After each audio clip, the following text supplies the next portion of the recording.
जोगी गुफा की ऐतिहासिक रॉक केव देखने आए हैं। यह प्रसिद्ध स्थान असम राज्य के बंगाईगांव जिले में स्थित है। विशाल चट्टानों को काटकर बनाई गई बहुत सी प्राचीन स्मारक और मंदिरें इस स्थान की विशेषताएं हैं। जोगी गुफा ब्रह्मपुत्र नदी के उत्तरी किनारे से जुड़ा हुआ है। समुद्र तल से जोगी गुफा की औसत ऊंचाई 20 मीटर है। आधिकारिक तौर पर जोगी गुफा अब भी एक गांव ही है और ग्राम पंचायत के अधीन आता है। यहाँ हम लोग देख सकते हैं कंक्रीट के रास्तों के दोनों ओर असम टाइप के घर बनाए गए हैं। आगे बढ़ते हुए हम लोग देखते हैं कि रास्ते के दोनों ओर लोहे की रेलिंग लगी हुई है और इस ऐतिहासिक स्थल को देखने के लिए लोग बड़ी संख्या में आ रहे हैं। यहाँ से आप बड़ी सहजता से ब्रह्मपुत्र नदी का तटवर्तीय इलाका और उसका विस्तार बहुत ही अच्छे तरीके से देख सकते हैं और इसके साथ ही यहाँ पर हरियाली भी स्पष्ट रूप से दिखाई दे रही है। आगे बढ़कर ये रास्ता दो रास्तों में बढ़ जाता है। एक रास्ता रॉक केव की ओर बढ़ता है। चलिए हम लोग वहां पर चलते हैं। यहाँ पर ASI का बोर्ड लगा है जिस पर स्पष्ट रूप से जोगी गुफा प्राचीन गुफाओं के बारे में लिखा गया है।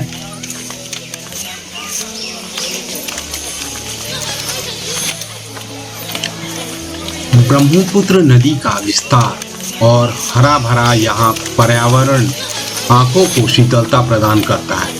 देखने में यह दृश्य बहुत ही मनमोहक लगता है। आप इस क्षेत्र पर कोई खनन या कोई ऐसी गतिविधि नहीं कर सकते।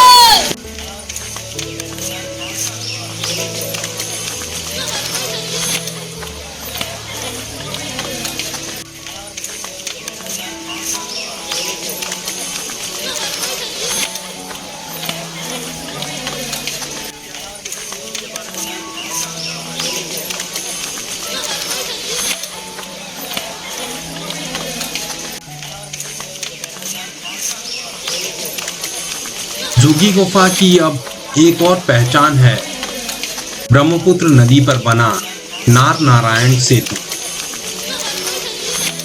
अब इसके बारे में भी हम लोग आगे विस्तार से चर्चा करेंगे। पहले इस स्थान का हम लोग 360 व्यू देखते हैं। साथ में ब्रह्मपुत्र नदी का किनारा। यहाँ से ब्रह्मपुत्र नदी पर बने नार नारायण सेतु को आसानी से देखा जा सकता है। यह एक डबल डेक पुल है जिसके नीचे डेक पर रेलवे ट्रैक और ऊपरी डेक पर एक सड़क मार्ग है।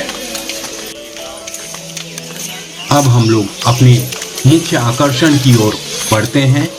यहाँ पर देखा जा सकता है कि पत्थर के शिलाखंड के नीचे ही सरकार द्वारा बैठने के लिए बहुत सारी कुर्सियां लगाई गई हैं।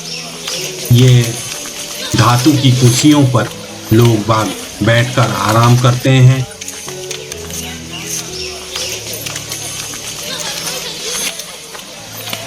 आगे बढ़ते हुए हम लोग मुख्य गुफा की ओर चलते हैं। इसमें जाने के लिए लोहे की सीढ़ी लगाई गई है।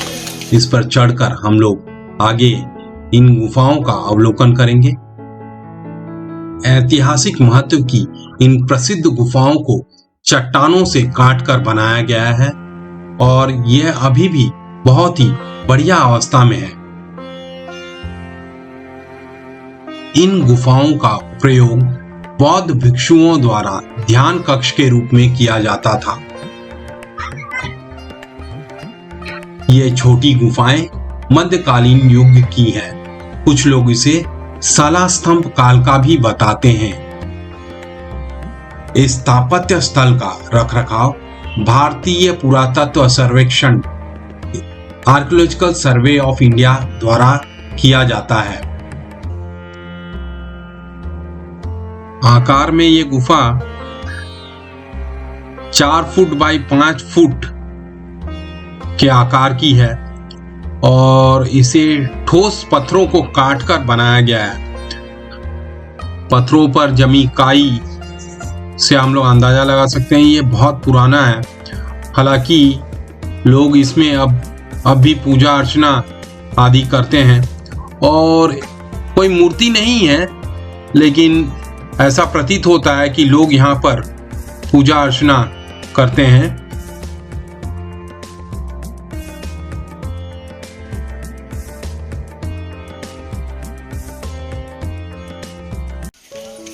नार नारायण सेतु बनने के बाद इस क्षेत्र का तेजी से विकास हुआ है तथा अब जोगी गुफा पूर्वोत्तर राज्यों के लिए भारत का प्रवेश द्वार बनने के लिए तैयार है।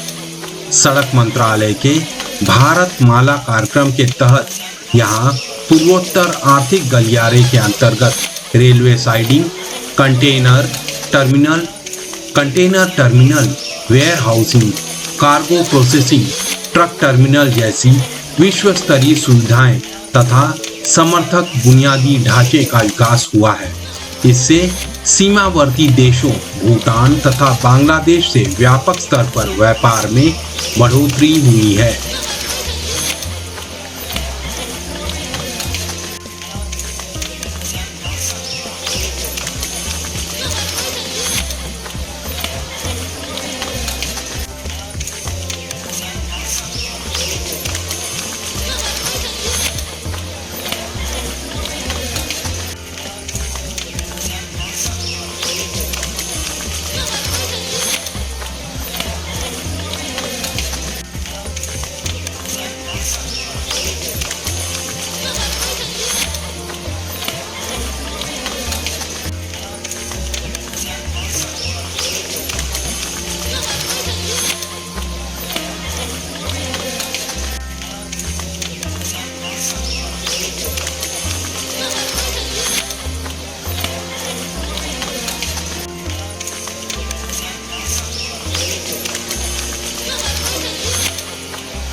यहाँ 2 रास्ते बने हुए हैं।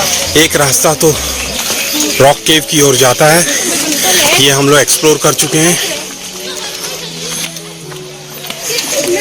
अब हम लोग दूसरा रास्ता एक्सप्लोर करते हैं। यहाँ क्या है?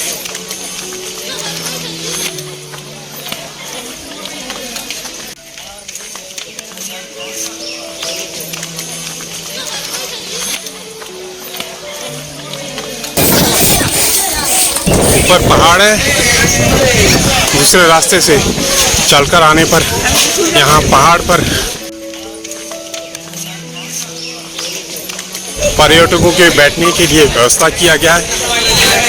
लोहे की रेलिंग लगाई गई है और यहाँ से आप ब्रह्मपुत्र नदी का नज़ारा देख सकते हैं।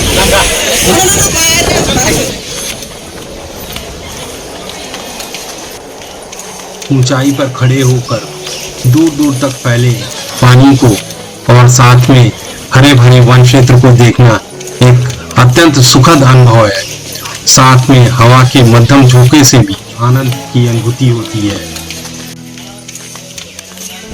यहाँ आना बहुत सुखद अनुभव रहा है। बहुत बढ़िया पुरातात्विक महत्व के क्षेत्र को मैं देख पाया। सुंदर, बहुत ही अच्छा जगह है ये। यहाँ पर हर पर्यटक को आना चाहिए। इनफैक्ट मैं तो ये कहता हूँ जितने भी स्कूल के बच्चे हैं उनको आना चाहिए। चलिए लौटते हैं।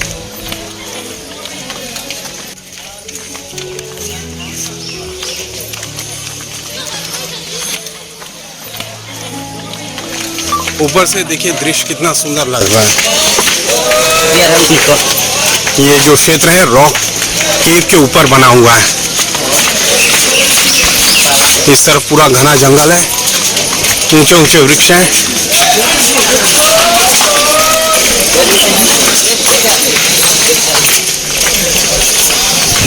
तो कुल मिला के बहुत ही सुंदर पिकनिक स्पॉट भी है ये।